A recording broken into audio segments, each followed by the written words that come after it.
കേരളത്തെ നടുക്കിയ മുണ്ടക്കൈ ഉരുൾപൊട്ടൽ ദുരന്തത്തിന് നാളെ ഒരാണ്ട്. ദുരിതബാധിത മേഖലയിലെ നിലവിലെ അവസ്ഥ എന്താണെന്ന് പരിശോധിക്കുകയാണ് മീഡിയ വൺ. പുനരധിവാസം കാര്യക്ഷമമല്ലെന്ന് ആരോപിച്ച് യൂത്ത് ലീഗ് പ്രക്ഷോഭത്തിനൊരുങ്ങുകയാണ്.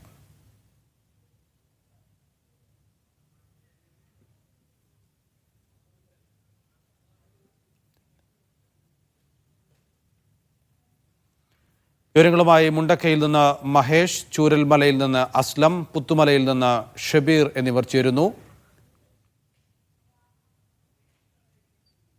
ആദ്യം അസ്ലമിലേക്ക് പോവുകയാണ്. അസ്ലം, നാളെ ഒരാണ്ട് തികയുകയാണ്. നമ്മൾ കഴിഞ്ഞ 1-2 ദിവസമായി മുണ്ടക്കയിലെ നിലവിലെ അവസ്ഥ എന്താണെന്ന് വിവരിക്കുകയാണ് നാട്ടുകാരോട്. സംസ്ഥാന സർക്കാർ ചെയ്യേണ്ട കാര്യങ്ങളുണ്ട്, കേന്ദ്ര സർക്കാർ നൽകേണ്ട ഫണ്ടുണ്ട്. ഇതിലൊന്നും കാര്യമായ ഒരു പുരോഗതിയും നമുക്ക് കാണാൻ കഴിയുന്നില്ല. ജനങ്ങൾ ആ രീതിയിലാണ് പ്രതികരിക്കുന്നത്. അസ്ലമിനോട് ചോദിക്കാനുള്ളത്, നിലവിൽ നമ്മൾ ആദ്യം ഇന്നത്തെ ഒരു അവസ്ഥ, അതായത് ഈ പറയുന്ന മുസ്ലിം ലീഗ് അടക്കമുള്ള ചില സംഘടനകൾ പ്രതിഷേധവുമായി രംഗത്ത് വരുന്നുണ്ട്. എന്താണ് അതിനുള്ള കാരണം?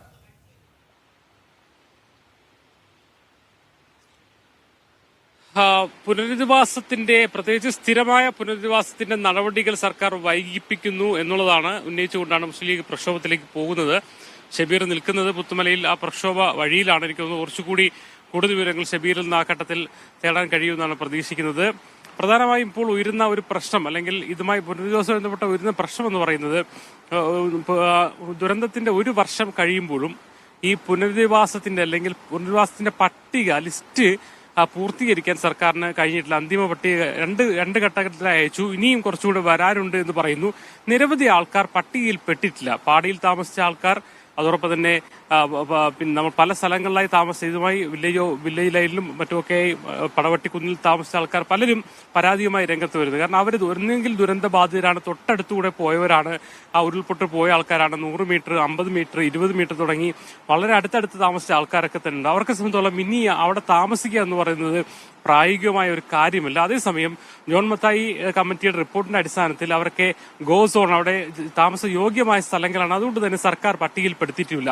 അങ്ങനെ ഇതുവരെ 1 വർഷമായിട്ടും ഈ പട്ടികയിൽ പെടുത്തിയില്ല എന്ന പരാതികൾ ഇപ്പോഴും നിലനിൽക്കുന്നു. പട്ടിക അന്തിമമായില്ല എന്നുള്ളതാണ് ഒരു പരാതി. പട്ടിക അന്തിമമാക്കിയെങ്കിൽ പോലും അതിന്റെ നിർമ്മാണം എന്ന് പറയുന്നത് അത് വൈകുന്നുണ്ട്. ആദ്യത്തെ മാതൃകാ നിർമ്മാണമാണ് ഏറെക്കുറെ പൂർത്തിയായിരിക്കുന്നത്. ബാക്കി നിർമ്മാണം നടന്നുകൊണ്ടിരിക്കുന്നത് അല്ലെങ്കിൽ തുടങ്ങിയിട്ട് മാത്രമേ ഉള്ളൂ എന്നുള്ളതാണ് ഒന്നാമത്തെ അവസ്ഥ. 2, ഈ വീടുകൾ മാറ്റി നിർത്തി കഴിഞ്ഞാൽ ഇപ്പോൾ നിലവിൽ സർക്കാർ നൽകിക്കൊണ്ടിരിക്കുന്നത് അവർക്ക് താൽക്കാലിക പുനരധിവാസത്തിന് വാടക എല്ലാ മാസവും കൃത്യമായി 6000 രൂപ നൽകുന്നുണ്ട്. അതോടൊപ്പം തന്നെ 3000 രൂപ വെച്ചിട്ട് ദിവസം 300 രൂപ നേരത്തിൽ അവർക്കൊരു ദിനബത്ത, ജോലി ഇല്ലാത്ത നൽകുന്നുണ്ട്. ഇതിന് തരത്തിൽ വീഴ്ച വരുന്നില്ല. അതേസമയം സ്ഥിരമായ പുനരധിവാസത്തിലേക്ക് പോകുമ്പോഴാണ് പ്രശ്നങ്ങൾ വരുന്നത്. ഈ വീടുകളൊന്ന് മാറ്റി നിർത്തി കഴിഞ്ഞാൽ കടകൾ നശിച്ച ആൾക്കാർക്ക്, കടകൾ നശിച്ചു, നമുക്കറിയാം ചൂൽമല കടകളൊക്കെ തന്നെ അടഞ്ഞു കിടക്കുകയാണ്. അവിടെ അവർക്ക് ഏതെങ്കിലും തരത്തിൽ നഷ്ടപരിഹാരം നൽകിയിട്ടില്ല. മാത്രമല്ല തുടർ ചികിത്സ, ആ ഘട്ടത്തിൽ ചികിത്സ സർക്കാർ വഹിച്ചത് സ്വകാര്യ ആശുപത്രിയാണെങ്കിലും സർക്കാർ ആശുപത്രിയാണെങ്കിലും, സ്വകാര്യ ആശുപത്രിയിൽ ചികിത്സ തുടർന്ന ആൾക്കാരുടെ ബില്ലുകൾ പലതും വാങ്ങി വെച്ചിട്ട് മാത്രമേ ഉള്ളൂ. ആ പണം ഇതുവരേക്കും നൽകിയിട്ട് നിരവധി ആൾക്കാർക്ക് ഇനിയും ബില്ല് നൽകാനുണ്ട്. സർക്കാർ ആശുപത്രിയിൽ പോലും പല സ്ഥലങ്ങളിലും ഈ മുണ്ടക്കൈ ദുരിതബാധിത ആയിരുന്നിട്ട് കൂടി പരിശോധനകൾക്കൊക്കെ അടക്കം പണം വാങ്ങുന്ന സംഭവങ്ങൾ നമ്മൾ ഇന്നും റിപ്പോർട്ട് ചെയ്തിട്ടുണ്ട്. അതും ഒരു വശത്ത് നടക്കുന്നു. 2, വായ്പ എന്ന് പറയുന്നത്, കേരള ബാങ്ക് വായ്പ പിന്നെ എഴുതി തള്ളി മാറ്റി നിർത്തി കഴിഞ്ഞാൽ മറ്റ് ദേശസാൽകൃത ബാങ്കുകളോ കേരള ഗ്രാമീൺ ബാങ്ക് ഉൾപ്പെടെയുള്ള ആരും വായ്പ നടത്തി, അവർക്ക് വരുമാനം നിലച്ചു, അവർക്ക് സ്വത്തും വീടുമെല്ലാം നഷ്ടപ്പെട്ടു, അവരുടെ വായ്പ കെണിയിൽ അവർ നിൽക്കുന്ന ഒരു സാഹചര്യമുണ്ട്.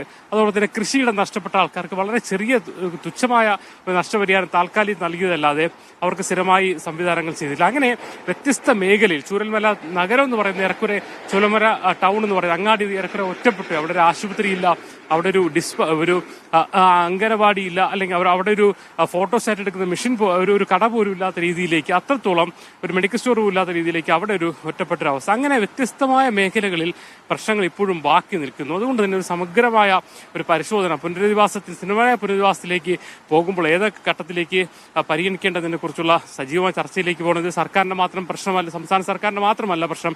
കേന്ദ്ര സർക്കാരിനെ സംബന്ധിച്ചോളം 500 വായ്പ കൊടുത്തല്ലാതെ വേറെ ഒന്നും തിരിഞ്ഞു നോക്കിയിട്ടില്ല.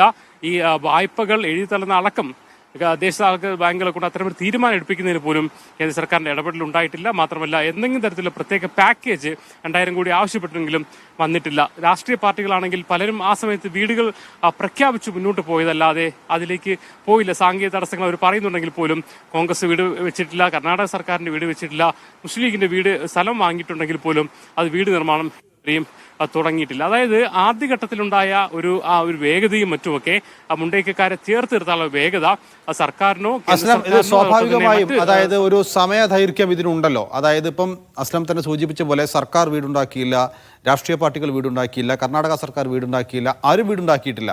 അതിനർത്ഥം ഇതിന് സ്വാഭാവികമായ ഒരു ദൈർഘ്യം നമ്മൾ പ്രതീക്ഷിക്കേണ്ടതില്ലേ? സ്ഥലം ഏറ്റെടുക്കേണ്ടതുണ്ട്, അതിൽ ഗുണഭോക്താക്കളെ കണ്ടെത്തേണ്ടതുണ്ട്, പിന്നീട് സ്ഥലത്തിനുള്ള മറ്റ് രേഖകളൊക്കെ ഉറപ്പിക്കേണ്ടതുണ്ട്, ശേഷം വീടിനുള്ള പ്ലാൻ അങ്ങനെ ഒരു സമയം നമ്മൾ ഇതിന് അനുവദിക്കേണ്ടതില്ല. അങ്ങനെയെങ്കിൽ ഈ 1 വർഷം എന്നുള്ളത് വളരെ ദീർഘമായ ഒരു സമയമാണോ? വീടുകളെല്ലാം പൂർത്തിയായിട്ടില്ല എന്ന് പറയുന്ന നമുക്കൊരു അവർക്കെല്ലാം സമയം നൽകണം, അല്ലെ കുറച്ചുകൂടെ സമയം ഉണ്ട് നമുക്ക് വേണമെങ്കിൽ പറയാം. പക്ഷെ അതേസമയം ഇതിനിടയിലും 10-32ഓളം വീടുകൾ ചെറിയ ചെറിയ സംഘടനകളാണെങ്കിൽ പോലും ജമീത്തുൽ പോലുള്ള പിന്നെ തമിഴ്നാട് ജമാഅത്തുൽ ഇസ്ലാമിനെ പോലെയുള്ള നിരവധി സംഘടനകൾ ചെറിയ സംഘടനകളാണെങ്കിൽ പോലും വീടുകൾ നിർമ്മിച്ചിട്ടുണ്ട്. അതായത് ഇക്കാര്യത്തിൽ കുറെ കൂടി വേഗം നമുക്കറിയാം സംസ്ഥാന സർക്കാരിനെ സംബന്ധിച്ചോളം ആ സ്ഥലം ഏറ്റെടുക്കുന്നതിൽ ഒരു നിയമ തടസ്സം ഉണ്ടായപ്പോൾ ഹൈക്കോടതി 3 സിറ്റിംഗ് കൊണ്ട് തന്നെ അത് പരിഹരിക്കപ്പെട്ട ഒരു സാഹചര്യം. വലിയ തോതിൽ ഈ പ്രത്യേകിച്ച് പുനരധിവാസ വിഷയമായതുകൊണ്ട് തന്നെ വലിയ തോതിൽ നിയമപ്രശ്നങ്ങൾ പോലും നിലനിൽക്കുന്നില്ല എന്ന് തന്നെ പറയാം. അതേസമയം രാഷ്ട്രീയ പാർട്ടികളാണെങ്കിലും ഇവരാണെങ്കിലും അത്ര വേഗതയിൽ അവർക്ക് ചെയ്യാൻ കഴിഞ്ഞു എന്ന കാര്യം അവർ തീർച്ചയായും ഈ ഒരു 1-ാം വർഷത്തിൽ ആലോചിക്കുകയും അത് വേഗത്തിൽ പൂർത്തീകരിച്ചു കൊടുക്കേണ്ട ആ ഒരു നൽകിയ വാഗ്ദാനം പൂർത്തീകരിച്ചു കൊടുക്കേണ്ട സാഹചര്യം ഉണ്ട് എന്നാണ് മനസ്സിലാക്കാൻ കഴിയുന്നത്. വീടുകൾ പൂർത്തീകരിച്ച് വീട് കൈമാറിയ സർക്കാർ ഗുണഭോക്തൃ ലിസ്റ്റില്ലാത്ത ആൾക്ക് വീട് കൈമാറിയ സംഭവം വരെ നമുക്ക് മുണ്ടക്കയിൽ നമുക്ക് കാണാൻ കഴിയും. മേപ്പാടിയിലും കൽപ്പറ്റയിലും ചുറ്റുവട്ടുമായി 32 ആദ്യ ഒരു സ്ഥലത്ത് 32 പിന്നീട് 50ഓളം വീടുകൾ ഇപ്പോൾ തന്നെ നിർമ്മാണം ഏറെക്കുറെ പൂർത്തിയായുണ്ട്. അതായത് ഇച്ഛാശക്തിയോട് പ്രവർത്തിച്ചാൽ കുറെ കൂടി വേഗത്തിൽ ഇപ്പോൾ ചെറിയ പുനരധിവാസത്തിലേക്ക് പോകാൻ കഴിയും. കാരണം ഈ താൽക്കാലികമായ പുനരധിവാസത്തിലേക്ക് പോകും തോറും ഈ ദുരിതബാധിതരെ സംബന്ധിച്ചോളം അവരുടെ മാനസികമായ പ്രശ്നങ്ങൾ നീളുകയാണ്. കാരണം ഇത് നീളുമോ, ഇത് കിട്ടുമോ, ആശങ്ക വർദ്ധിക്കുകയാണ്. നമുക്കറിയാം ഒരു വലിയ ദുരന്തത്തിനെ ഫേസ് ചെയ്ത് നിൽക്കുന്ന സാധാരണ മനുഷ്യരാണ്. അവരെ സംബന്ധിച്ചോളം അവരുടെ കണ്ണീരൊപ്പുക എന്ന് പറയുന്നത് അവരെ കൂടുതൽ വേഗത്തിൽ തന്നെ സ്ഥിരം പുനരധിവാസത്തിലേക്കും ജോലിയിലേക്കും മറ്റോ കൊണ്ടുപോകുക എന്ന് പറയുന്നത് വളരെ വേഗത്തിൽ നടക്കേണ്ട ഒരു കാര്യമാണെന്നാണ് പറയുന്നത്. അതോടൊപ്പം തന്നെ നിലവിലെ തന്നെ നടക്കുന്നതിൽ നിരവധി അപാകതകൾ ലിസ്റ്റുമായി ബന്ധപ്പെട്ടും മറ്റൊക്കെ ഉണ്ട്. അത് സജീവമായി തന്നെ ചർച്ചകളിലൂടെ നടത്തി അതിവേഗത്തിൽ പരിഹാരം വേണ്ടിവരും. അതിവേഗതയിൽ പരിഹാരം ഉണ്ടാകേണ്ടത്. ചൂരൽമലയിൽ നിന്നാണ് മുഹമ്മദ് അസ്ലം വിവരങ്ങൾ നൽകിയത്.